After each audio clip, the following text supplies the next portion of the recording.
Jadi saya ini memiliki tugas untuk mewawancarai Bapak. Sebentar saja Pak, kita melakukan percakapan sebagai tugas saya, calon guru penggerak angkatan 6 Kabupaten Barito Selatan. Jadi pada tugas demonstrasi kontekstual modul 3.1 ini kita melakukan wawancara untuk pengambilan keputusan berbasis nilai-nilai kebajikan sebagai pemimpin. Ya, jadi saya ingin berbagi pengalaman dengan Bapak, pengalaman Bapak selama menjadi kepala sekolah ya. Mungkin Bapak sering menghadapi kasus-kasus atau masalah. Jadi bagaimana cara Bapak menyikapi kasus tersebut dan memutuskan kasus ketika Bapak menghadapi kasus seperti dilema etika dan rujukan moral. Bolehkah Bapak perkenalkan diri sebentar secara singkat? Ya oke Pak, sebelum saya berbagi pengalaman kepada Bapak, saya akan perkenalkan diri saya dulu. Saya bernama Gunadi SPI, selaku kepala sekolah di SDN 1 Mangkati. Saya akan membagikan pengalaman saya kepada Bapak, baik mengenai beberapa kasus atau beberapa masalah. Setiap sekolah itu biasanya kan memiliki beberapa permasalahan, baik itu permasalahan besar maupun permasalahan kecil. Iya ya. Jadi selama ini bagaimana Bapak mengidentifikasi kasus-kasus yang merupakan dilema etika, terus kasus-kasus atau bujukan moral? Nah biasanya itu Pak sering dikatakan dengan bujukan moral itu merupakan jika ada dua buah hal, yang satu benar dan yang satu salah. Menurut hukum, jika kedua-duanya benar, maka itu dikatakan atau dengan diistilahkan ya dilema lah di dalam etikanya itu. Iya, dilema etika ya, baik ya Pak ya. Selama ini bagaimana Bapak menjalankan pengambilan keputusan di sekolah Bapak, terutama untuk kasus-kasus di mana ada dua kepentingan yang sama-sama benar, yang mengandung nilai kebajikan atau yang biasa disebut dengan dilema etika. Ya, baik Pak. Sebelum saya mengambil keputusan, tentunya saya akan mengidentifikasikan masalah yang terjadi terlebih dahulu. Kemudian siapa saja pihak-pihak yang terlibat. Lalu mengumpulkan fakta-fakta yang ada sehingga mampu mengambil keputusan yang tepat bagi pihak-pihak yang bermasalah. Dalam pengambilan keputusan itu tentu saja saya mengutamakan prinsip kekeluargaan dan musyawarah dalam mufakat. Ya betul Pak ya, jadi harus dilakukan musyawarah dan mufakat. Jadi langkah-langkah atau prosedur seperti apa yang biasa Bapak lakukan selama ini untuk menangani atau menyelesaikan masalah-masalah yang Bapak hadapi di sekolah? Nah, kalau berbicara masalah langkah-langkah ya, itu sebenarnya banyak sekali masalah langkah-langkah itu. Iya. Tapi langkah pertama yang saya ambil adalah dengan memanggil kedua belah pihak yang bermasalah untuk dimintai keterangan, supaya saya mengetahui di mana letak permasalahan atau inti permasalahan tersebut yang terjadi, apa pemicunya, serta menemukan bagaimana solusinya yang terbaik yang diambil untuk diputuskan dengan tidak merugikan kedua belah pihak. Ya betul Pak ya. Hal-hal apa saja selama ini yang Bapak anggap paling efektif dalam keputusan pada kasus-kasus yang dihadapi? Ya Pak, yang sebenarnya itu yang pertama kita harus melakukan dialog dengan pihak yang bermasalah dengan prinsip kekeluargaan agar dapat menemukan solusi yang dapat diterima oleh kedua belah pihak yang berselisih. Dan lagi dari kedua belah pihak itu harus bisa saling memaafkan lah gitu. Ya, jadi sistem kekeluargaan. Ya. Baik Pak. Jadi hal-hal apa saja selama ini merupakan tantangan bagi Bapak dalam pengambilan keputusan ketika ada kasus-kasus dilema etika? Mungkin ada tantangan-tantangan. Jadi apa tantangan-tantangan itu Pak? Selama saya menjadi atau menjabat kepala sekolah di SMK Mungkatip ini, tantangan yang saya hadapi dalam pengambilan keputusan adalah bagaimana cara mencari solusi yang terbaik bagi semua pihak dengan resiko sekecil mungkin. Tentu saja hal itu membutuhkan dukungan yang positif dari semua rekan-rekan guru dan warga sekolah. Iya, betul. Apakah Bapak memiliki jadwal tertentu dalam sebuah penyelesaian kasus dilema etika ini, ataukah Bapak langsung menyelesaikannya di tempat secara langsung, Pak? Atau ada dalam bentuk prosedur seperti apa yang Bapak jalankan? Ya, langkah yang tepat itu yaitu menyelesaikan permasalahan yang ada secara langsung dan diselesaikan di sekolah hari itu juga, agar tidak berkepanjangan dan tidak ada balas dendam di antara salah satu yang berselisih itu.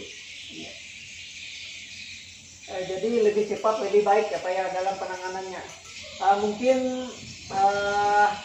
adakah faktor-faktor selama ini yang mempermudah Bapak atau membantu Bapak dalam mengambil keputusan dalam kasus-kasus dilema ini, Pak? Ya, baik, Pak.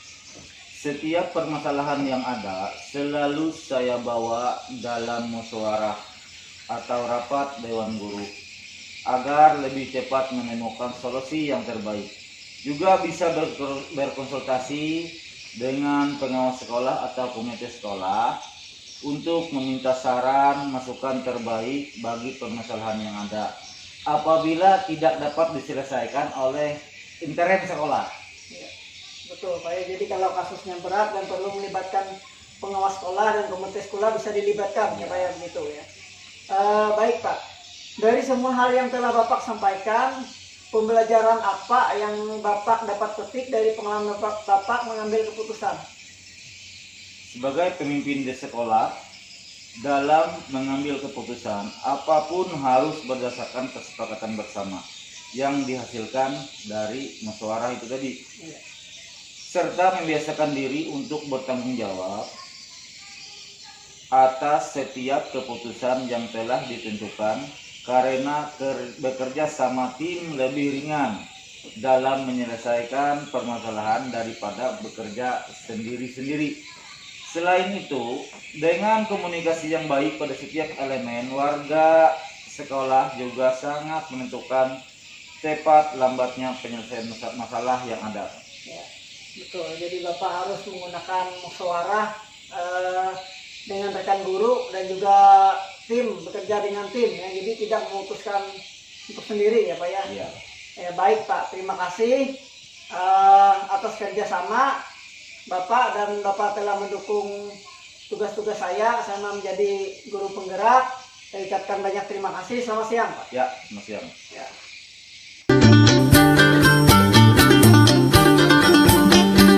Selamat siang Pak. Ya, selamat siang Pak. Jadi saya memiliki tugas Pak untuk mewawancarai Bapak. Ya.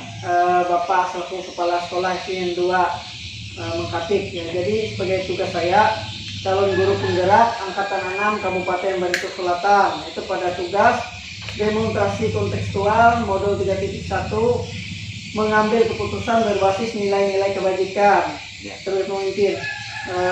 Kita berbincang-bincang sebentar, berbagi pengalaman ketika Bapak menjabat menjadi kepala sekolah. Mungkin Bapak sering menghadapi kasus-kasus atau berbagai masalah, dan Bapak bagaimana cara Bapak menyikapi kasus tersebut, seperti dilema etika, terus bujukan moral.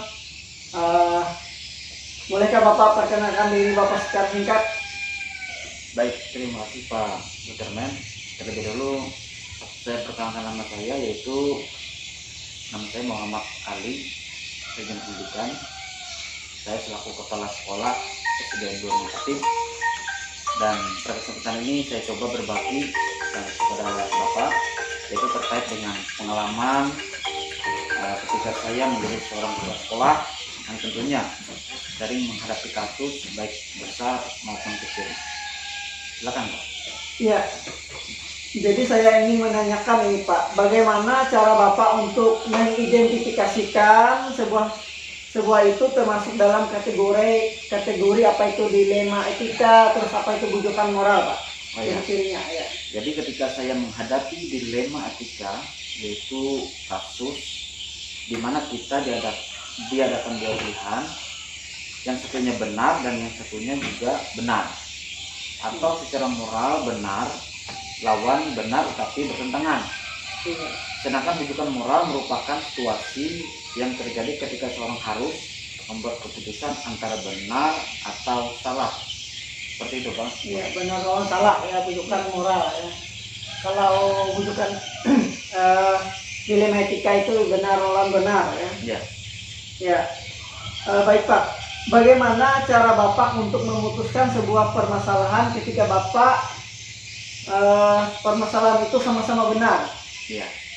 Jika permasalahan itu sama-sama benar, langkah pertama adalah kita mengidentifikasikan kasus tersebut. Nah, setelah itu maka kita carikan beberapa solusi dan bagaimana cara kita membijaksanai dan mengambil suatu keputusan yang terbaik, baik bagi yang punya kasus dan baik juga bagi lembaga. Jadi begitu, Pak. Iya, baik Pak. Ya, jadi untuk mengambil keputusan tersebut, Ya. Bapak melakukan identifikasi, kemudian mencari solusi dari beberapa solusi tadi Bapak ambil sebuah keputusan yang terbaik ya Pak ya. Terus mana yang terbaik ya, yang punya kasus maupun bagi lembaga. Nah, selama ini langkah-langkah seperti apa? Mungkin ada prosedur atau apa yang Bapak gunakan untuk menyelesaikan masalah tersebut, Pak? Ya. Nah, jika terjadi suatu permasalahan, tentunya kita harus menggunakan prosedur. Yang pertama, kita cari penyebab dari permasalahan itu apa saja. Apakah penyebab itu dari yang punya kasus atau yang berhubungan dengan kasus-kasus yang lain. Nah, dari beberapa identifikasi itu, kita mengajak rekan-rekan guru untuk berdiskusi, untuk membantu saya selaku kepala sekolah, dan saya juga sadar bahwa keputusan kepala sekolah bukanlah keputusan yang tentu harus digunakan, dan yang paling baik adalah keputusan bersama. Nah, kalau saya putuskan sendiri, nanti belum tentu terbaik bagi lembaga. Maka saya mengajak kepada seluruh rekan guru untuk membantu mencarikan solusi yang terbaik jika kita mengalami suatu kasus. Nah, jadi seperti itu, Pak.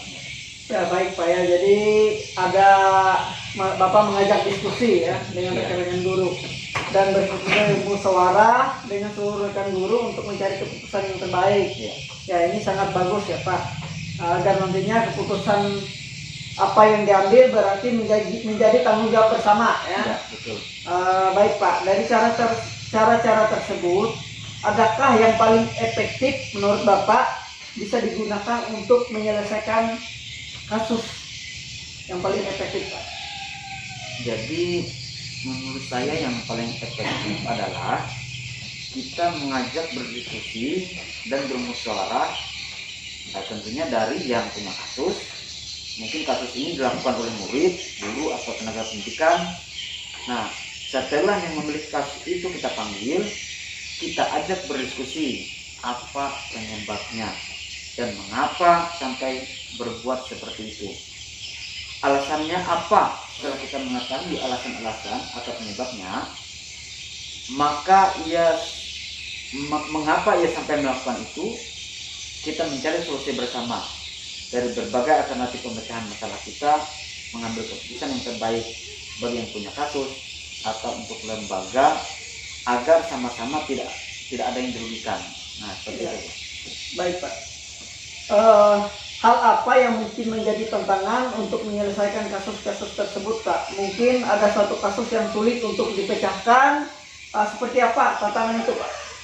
Jadi tantangan yang besar bagi saya itu adalah kasus di sekolah, di mana pelakunya adalah alumni sekolah kita, di mana mereka merusak fasilitas sekolah seperti memecahkan tong air dan merusak tanaman sekolah, di mana kalau saya laporkan ke polisi ini akan menghancurkan masa depan mereka, dan saya juga kasihan dengan mereka jika saya biarkan dan tidak saya tindak tegas, nantinya ada yang meniru untuk mengulangi lagi perbuatan seperti ini. Nah, inilah tantangan bagi kami, Pak. Iya. Tapi kami sadar mungkin ini kasus kenakalan remaja. Kami memanggil alumni tersebut beserta dengan para orang tuanya untuk berdiskusi. Akhirnya kami bisa menemukan solusinya, bagaimana orang tua mereka bersedia untuk mengganti semua kerusakan dan fasilitas sekolah, dan mereka membuat pernyataan agar tidak lagi melakukan perbuatannya. Nah, mungkin itu adalah tantangan besar bagi kita, dan bagaimana cara kita menyelesaikannya, seperti itulah langkah terbaiknya. Ya, baik Pak ya. Untuk menyelesaikan kasus ini, apakah Bapak mempunyai jadwal atau langsung seketika untuk menyelesaikan kasus itu, Pak? Nah, jadi untuk penyelesaian masalah itu yang bersifat sedental, di mana terjadi suatu kasus atau permasalahan di lembaga kami, saat itu juga akan selesaikan. Semakin cepat kita menyelesaikan suatu masalah, maka juga akan lebih baik bagi lembaga. Jadi tidak sampai berlarut-larut, Pak. Ya, betul Pak ya. Semakin lebih cepat lebih baik Ya, ya. lebih baik. Selama ini adakah seseorang atau faktor-faktor yang mempermudah Bapak untuk menyelesaikan kasus-kasus yang terjadi di lembaga? Nah, jadi selama kami menangani dan menyelesaikan beberapa kasus yang terjadi di sekolahan, jadi yang membantu kami itu adalah dengan cara berkolaborasi dan bermusyawarah dengan pihak yang terlibat dalam kasus tersebut. Misalnya kasus ini oleh murid, jika berat kita panggil orang tuanya dan berdiskusi dengan seluruh dewan guru untuk menyelesaikan masalah tersebut. Nah, lalu jika kasus ini ringan dan tidak perlu terlibatan orang tuanya, maka hanya cukup kita panggil muridnya saja. Nah, seperti itu. Baik Pak, dari semua yang Bapak sampaikan, adakah pembelajaran yang Bapak ambil atau Bapak petik dari cara-cara Bapak menyelesaikan permasalahan yang ada di lembaga ini? Nah, jadi dari beberapa pemecahan masalah yang terjadi di sekolah kami, tentu pembelajaran yang bisa diambil itu adalah kita sadar bahwa setiap manusia pasti punya suatu masalah dan bisa melakukan kesalahan. Dan yang kita inginkan itu terkadang tidak sesuai dengan yang diharapkan. Nah, jadi yang terbaik adalah bagaimana orang itu bisa memperbaiki kesalahannya dan berjanji untuk tidak melakukan perbuatannya yang salah. Seperti itu, Pak. Ya, baik Pak ya. Jadi sebagai manusia tentu kita bisa melakukan kesalahan. Betul. Jadi bagaimana manusia itu berpikir, bagaimana ia memperbaiki kesalahannya dan supaya ia tidak mengulangi kesalahannya. Artinya dia bisa sadar ya. Iya, betul. Jadi Pak, terima kasih atas waktunya Pak. Kita berbincang-bincang Ya. untuk mendukung tugas saya. Saya ucapkan selamat siang Pak. Terima kasih. Selamat siang, Pak. Semoga Ya. sukses.